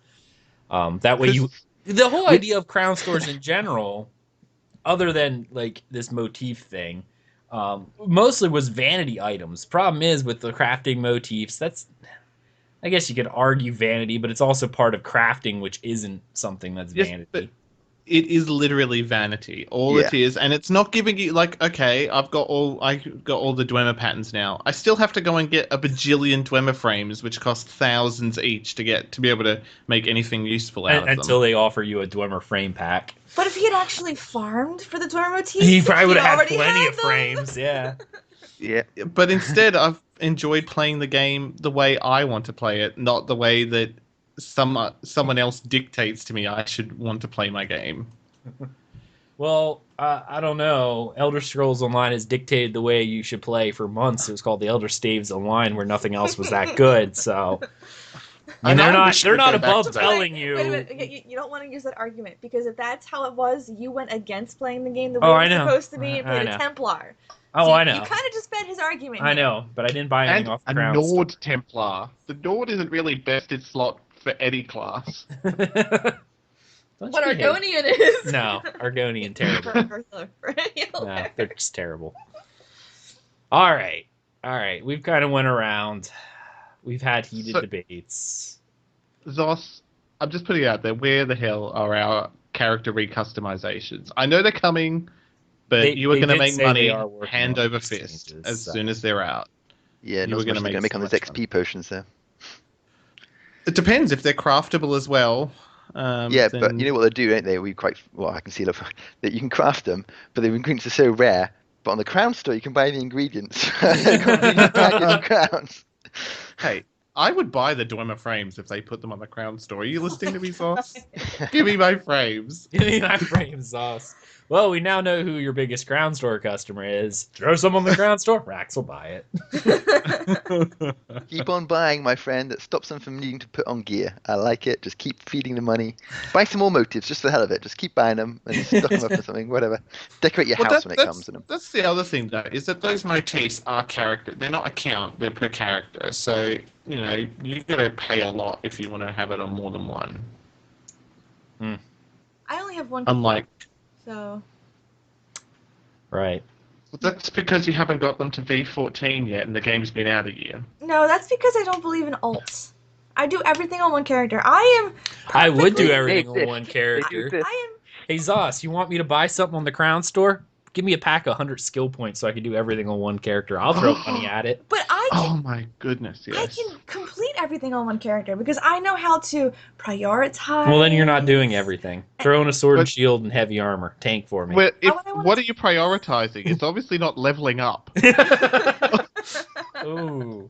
Or farming motifs. Ooh. Yeah, I had to do all that for her. No, I got all the Dwemer. No, it's not. Wait, hold on. Hold on. Hold on. Can I defend myself for 1 second? All right, go ahead. All right. I did find myself two Dwemer motifs. I used one, and Ag needed the other because I already had it because Ag already gave it to me. All the other motifs, I almost got myself. No, you didn't. I gave them all to you. Half of them. No, not the Dwemer ones. The other ones. Oh. The other one. No. There were lots of people within our community who sent you motifs. I specifically remember. Who did what? Who farmed? Who farmed the motifs? Yeah. To give to people who were less fortunate. But I know how I want to play the character. I don't need to level up every single skill line that I'm never good. But you're never gonna. I'm use good. it. I Makes would no if I had them sense. there. Like you have all these. Thus, we need like a potion of Thais leveling, which just boosts to V14. I'm Come pretty on. sure a potion of Thais leveling removes all experience. Like you don't get any because that's how she levels. It's kind of like that option in Kingdom Hearts that I was saying.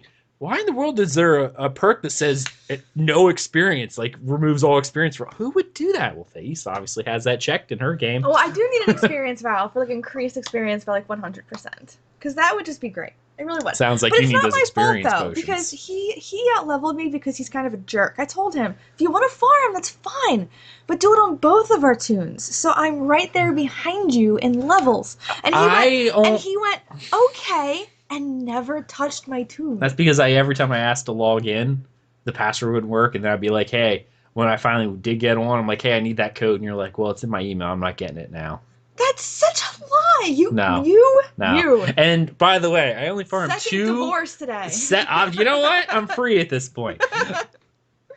All I know is I only gained like 2 veteran levels because I was like VR9 when we started. I only got 2 veteran levels or something like that from farming. It was Craglorn that got me the rest in like 2 days with Rax. So that's besides the point. You know what would have solved that problem, right? Yeah, slash follow. Why does the game not have a slash follow? You could have logged her on, had a slash follow you, walked around and done what you need to do, and she'd have been near enough to get experience. Nope. Job done. Nope, she wouldn't let me log onto her account. He knows the password. He can log in whenever he wanted. Nope, but the problem was he wanted to do it from like all these different kinds of computers or his computer. He could have just done it from mine. No, I don't want to go on your computer. Your computer's not set up like mine is. Exactly, mine's better. No, it's not. All right, now we're getting off topic again, but we're going to go ahead and end this discussion topic. I'm actually really curious what all of our listeners think, so please leave us a comment and let us know what your thoughts are on the Crown Store. You never mentioned the skill resets. Nah, well, they're worthless. They're good. No, I think they could be really good in like if you're about to go in a trial or You know what the want to funny part change probably it. is? You probably have to use them at the shrine. Like, you get the scroll, but you still have to go to the shrine and use it. I'm unwilling to buy one to test that out. Listeners, if any of you have tried one, let us know. I would laugh if that's what you had to do. I'm glad they put. I have no problem being on the Crown Store. The downside is now that they're there, you're definitely not going to be able to buy skill points. Because if they sold you skill points and you had them all, you'd never need a respec scroll. So it would be counterproductive for them to sell both. Unless the respec scroll costs like a lot. I mean, the points cost a lot. Skill like points. you know, $100 for 100 skill points. Take my money, sauce. No, I know. they'd get it. I would do it in a heartbeat. Yeah. I'd make Rax buy it for me. When I divorce him, I'll take that as alimony. You can just buy me skill points. All right, we're gonna move into the Tales of Tamriel, what we did this week in game. So, Sorry, hold on, I'm going to jump in there. You know the ESO news, you are aware of the changes coming to the Vigor skill in the Alliance tree? where they're lowering it in the Alliance Yeah, rank. that's pretty Which big is news. the biggest skill? Let me have a look. That's the one that heals. There's been a lot of contention about it. Renew your forces resolve, healing yourself and nearby for... That looks like a pretty strong heal. It is. It's all right. It's not great, but it was a big deal because you need to be rank 24 to get it, and now it's going to become rank 10. Well, rank 5 in the assault, which would be all support, and it'll be rank 10 overall, so it'll be really quick and easy to get. Is it going to replace any of my Templar heals? Oh no. No. I've got it. I looked at it. I thought, oh, Breath go of my life healing all tank. the way, right? It heals Yes. from stamina, doesn't it? It does, but it's. I mean, I was thinking, it's like 5,000 over 5 seconds. I'm like, it's nice, but you know, I wouldn't really use it very often. In PvP, I would obviously, but otherwise, it's not that important. So I don't know why people make such a big deal about it. I guess it's the Nightblade, so they really want it. Yeah. But that was a big change, and also Nirnhome they're going to nerf, so or fix. Well, are fixed, How? rather, not What? nerfed. The weapon or the No, The armor. armor? Is it too much? yeah, if you put it on one piece, it increases your whole spells just by 22%, not the armor piece. So it's Oh, crazy well then nice. that's just a fix. That's a fix Yeah, it then. is. But then, of course, it might mean Magicka builds become even more dangerous in PvP because no one's got high resist anymore because everyone's abusing the Nirnhome bug at the moment. But once they fix that, Your That's crystal good. frag's doing even more than 20,000 damage. And I need my Jesus beam to hit harder. Yeah. Nice. I did hear of that change. Do you know when that's coming out? The good news is they've said the next major patch, so not till after console release. So enjoy your Oh, learn home as much 8 as you months can, away. people. Don't worry about it, Yeah. guys. Abuse away, I'm yes. Q's away for at least the next 8 months. You'll be fine. All right. Now we can get into tales, I think. Asteldian, good sir, what have you done all this week? Oh, I see. I did City of Ash again. I still really need to work on that. That one, the Daedrith boss still gives us problems in there. I don't know if any of you have done the City of Ash, veteran? Mm-hmm. I have. Yeah, the one with all the ads and the banging on the floor and stuff. Oh, yeah. Yeah, he's our weak link. We take far too long to get past him. He's the only hiccup we've got in the dungeon. Everywhere else is fine. But we're trying to get the helms for a few people in the guild, so we're trying to run through there. He always turns it into a much longer run than it should be. But the great news was I did use my healing tank in there. So that was my next ambition, was to try and heal through Veteran City of Ash. And it succeeded. Admittedly, I did have one of our Templars had a DPS had a Breath of Life as an emergency, which he had to use a couple of times because I kind of fluffed up. But I'm confident that if I didn't make the mistakes I made, I could indeed heal Veteran City of Ash whilst tanking.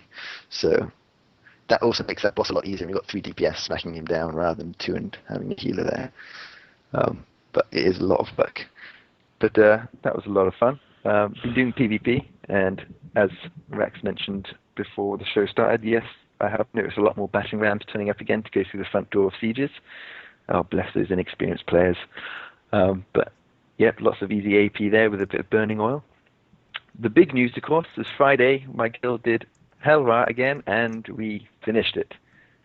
In fact, in the night. So that was good news. I went a lot better than last time. Yeah, after last week's rather demoralizing one where somehow it went worse than the first time in there. This time we ran through pretty smoothly. But I think we might even be on the leaderboard, believe it or not. It might be because no one's doing it anymore. But yeah, so we ran through this. That was a great success for us. So we'll be carrying on with Hel Ra to get that more perfected, and then also probably start doing AA. We've now upped our rating to twice a week, Wednesdays and Fridays. So hopefully we'll get them both done. Do you not do AA?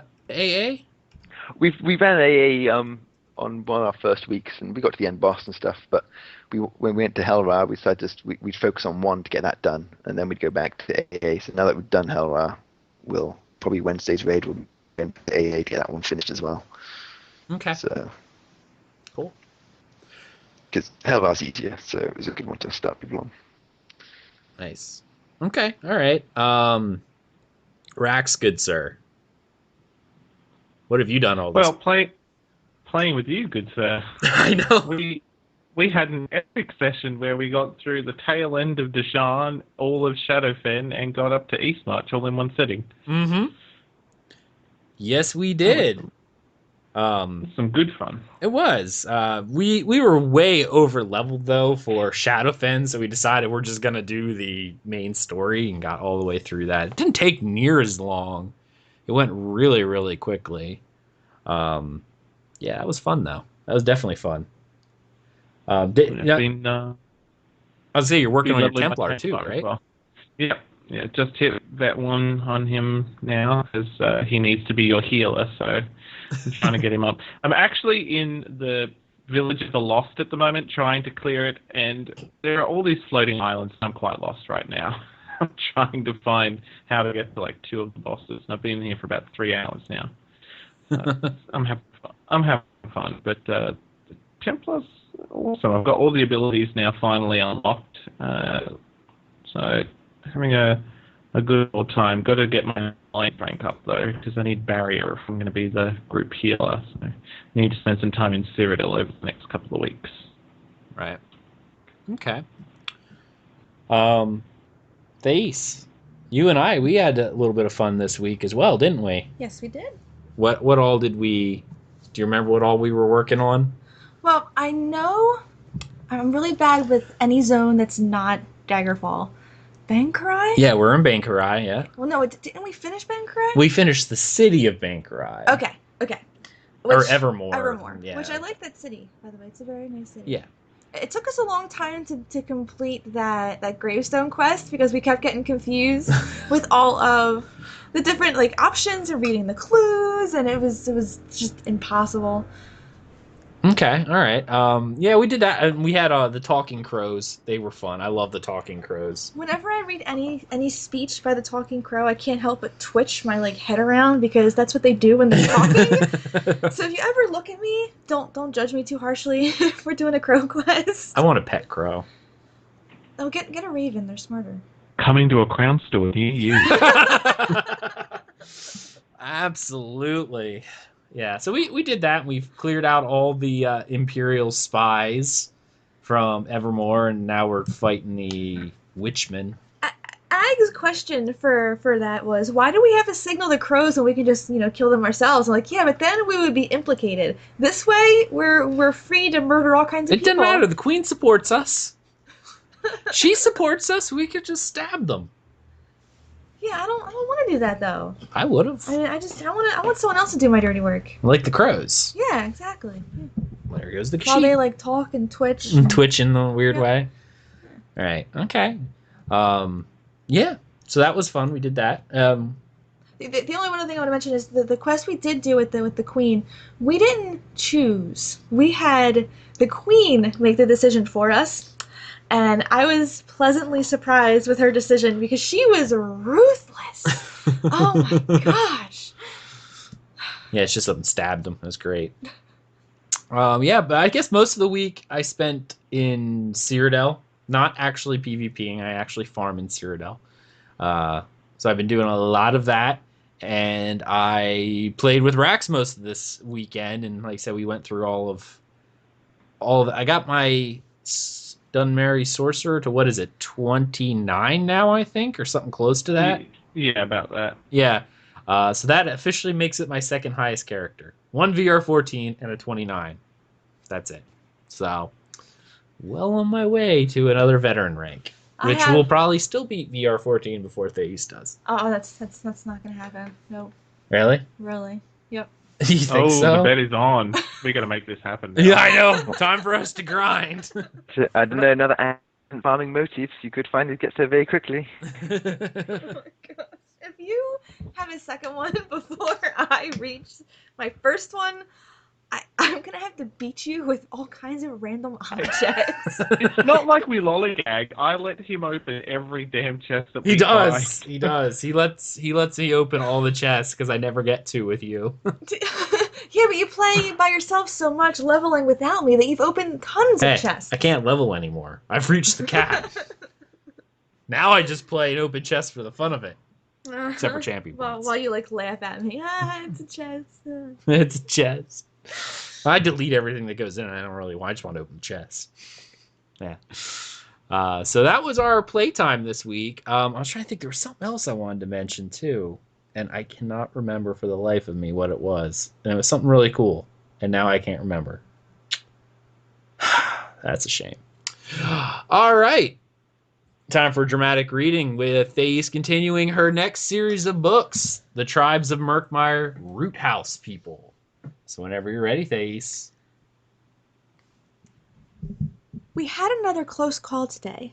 Despite strenuous protests from our native guide, the expedition elected to cross the Kiel-Saka River by bridge. One of our guides, a bright-scaled Argonian named Relis, urged us to ford the river further downstream and avoid the bridge. For the record, I argued in favor of this plan, as Relis has never steered us wrong. But there are many scholars in our group who are unaccustomed to hard work and hostile environments. We very nearly paid for their comfort with our lives. It turns out that the bridge is owned by a tribe called the Tamriel, or the Root House people, in the common tongue. They are belligerent and warlike people, quick to anger and known throughout the swamp for their brutal and subjugating ways. They make a practice of attacking peaceful villages and killing or driving off the inhabitants. Then they settle into the now vacant huts and exhaust all of the village's resources. Other Saxleal often compare them to burglar crabs, creatures that eat snails and smaller crabs, and afterwards move into the empty shells. Several members of the tribe appeared in front of our caravan. As soon as we crossed onto the bridge, I knew we were in danger as soon as I saw them. The Tamriel are significantly larger than other Argonians I've encountered, with broad shoulders, narrow eyes, and wide, powerful jaws. They wore nothing but loincloths and war paint, and they wielded huge wooden clubs bedecked in feathers and splattered with dried blood. Relis quickly stepped to the front of the caravan and began speaking in urgent croaks and hisses. I have no idea what she was saying, but the Tamriel seemed to consider her words for a moment. The leader pointed at us and growled something in a low, rumbling voice. Relis seemed disturbed by this and turned to face us. "He wants the horses," she said. It was very clear that we had no choice but to acquiesce. We cut the horses free from their tethers, 4 in all.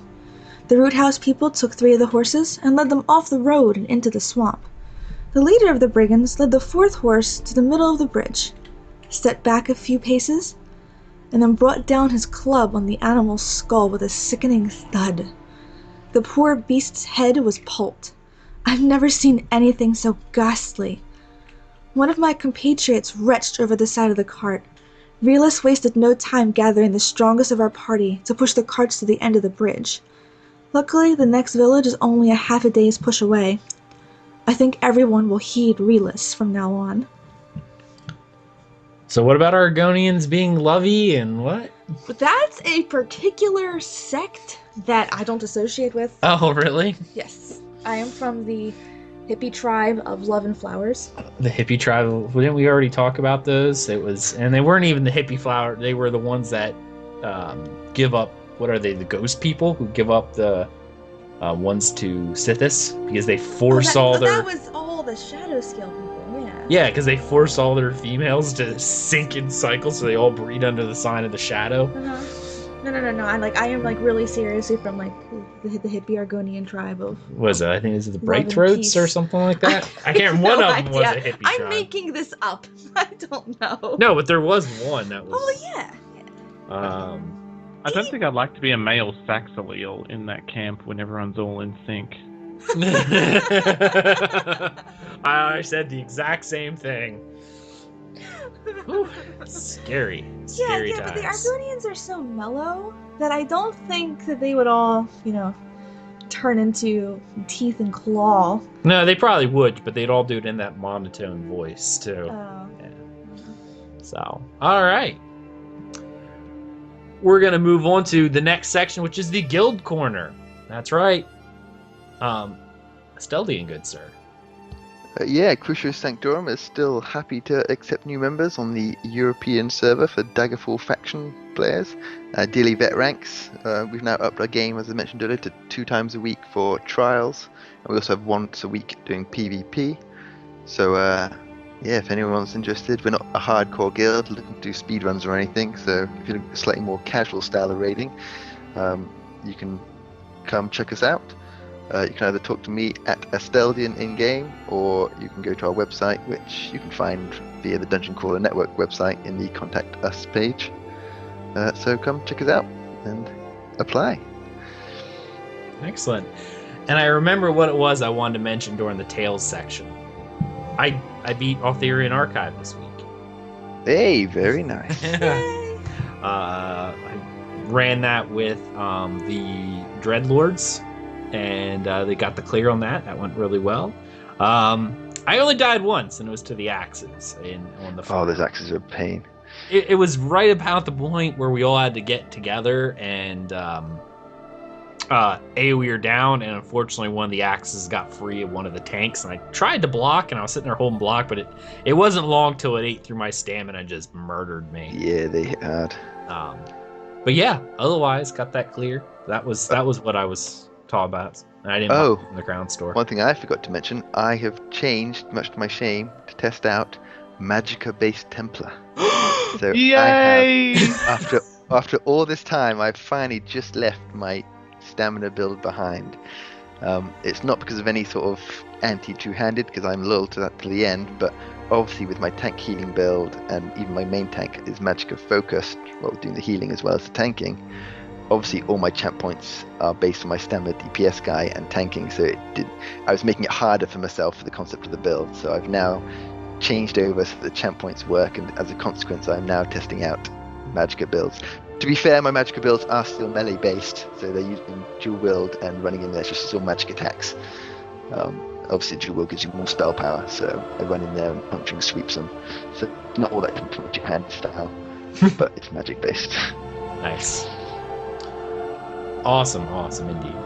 All right, following up, Wings of Fate still recruiting, but probably not for too much longer. We are at 458 members, I think, when I last looked. 459. 459, there we go.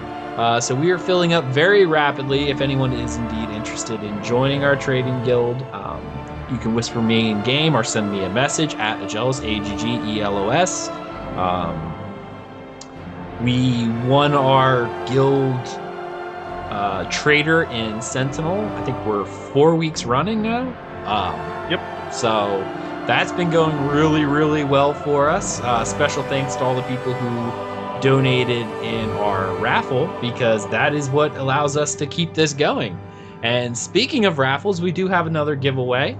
We had 81 entries this week, so raised 81,000 gold, which is awesome. So we're going to pick a winner. Pull up the old random.org here and generate these so you can see this. The winner is 20. And 20 is all right, Latex Solar Beef. Congratulations, sir. I will send you the gold as soon as I get in game. So congratulations, man. I appreciate you donating to the raffle and helping us keep our guild trader. All right. Now we gotta move on to the next section. Emails. We had one iTunes review. And it's awesome. Yay. Okay, all right. Let's see. This is from Rant there. I didn't think I was going to say that on the show, but it's Eargasmic. 5 stars. Hey guys, been listening to the podcast pretty much since its inception. Love it. Thank you so much for keeping the community so well informed. I think you, Aggelos, Thais, and all your co-hosts are doing an amazing job. Keep up the good work. Sometimes I miss the ovarian menstruations that you and Deltia used to have. Any plans to bring him back on the show as a special guest? I have one suggestion for the add-on corner of the show. I, for one, love hearing about new add-ons. However, sometimes don't catch the names of the add-ons when they are initially introduced. Then after the initial introduction, I've noticed that the name of the add-on is not mentioned again throughout the corner. I know that I could click the rewind button and go back and listen for the name, but I'm often on my bike or in my car when I'm listening and it just isn't possible. Then, by the time I reach my destination, I'm on to the next shiny thing that pops up in front of me and don't get around to it. It's not a big deal, but how about giving a recap of the add-on name at the end of the add-on corner? So it's something like, alright, that was XYZ and ZYX add-ons. If you are interested, you can pick them up on ESO UI or wherever else you get your add-ons. My 2 cents. Best wishes, Mana69. Thank you so much for your review, man. He does follow us on Twitter. I interact with him quite a bit. So thank you so much for listening. And of course, we will go over and, make sure we add that in so people know what add-ons we are talking about. As for Deltia, I don't see why not. At some point, if we have a reason to bring him back on the show and he wants to come on the show for a special something or another, maybe that may happen. We don't know. But yeah, that's where that is. I know he now does like a short little 15-minute kind of video cast that's on his YouTube channel. So I know he's focusing on that and streaming mostly. So I don't know. If he has a desire to come back on, absolutely we'll have him on as a special guest. Maybe when he wins Emperor, he'll come on and do an Emperor interview. We'll have to talk to him. All right. Final thoughts time, guys. Thais, guess what? You get to go first. Yes. I think that was my favorite Lore Masters Archives to date. Oh yeah, I really do. That was amazing. Rax, she did a great job. Next time you get the long questions. Oh my goodness. Well, it's the first time you're on the show. We felt like we should just throw you in and make you do half of it. Yeah, definitely. definitely. And you did really well. There was a word I didn't know, and you helped me out. There was a word you didn't know, and I helped you out. I will never, ever forget that. Amazing. Great job. All right. Asteldian, good sir. Yeah, it was a very fun show. Apologies to the indebted gamers if they felt at some point we were kind of stepping on their gamer versus gamer when it comes to the talk there. But yeah, it was a lot of fun. Interesting point when we were talking about the system messages and we talked about the National Pet Day nonsense while they were selling their pets. To be fair, April 11th was in fact National Pet Day outside of game. So they were probably just trying to do a tie-in with that. Which country? I've no idea. Holidaysandobservations.com. It has 11th of April is National Pet Day. So technically, they obviously found that out and thought they'd use that as a way of getting away with advertising their pets. So it was a shameless plug, obviously, but at least they did have a little sneaky bit of background and a sort of justification for doing it. Just thought I'd throw that out there. Nice.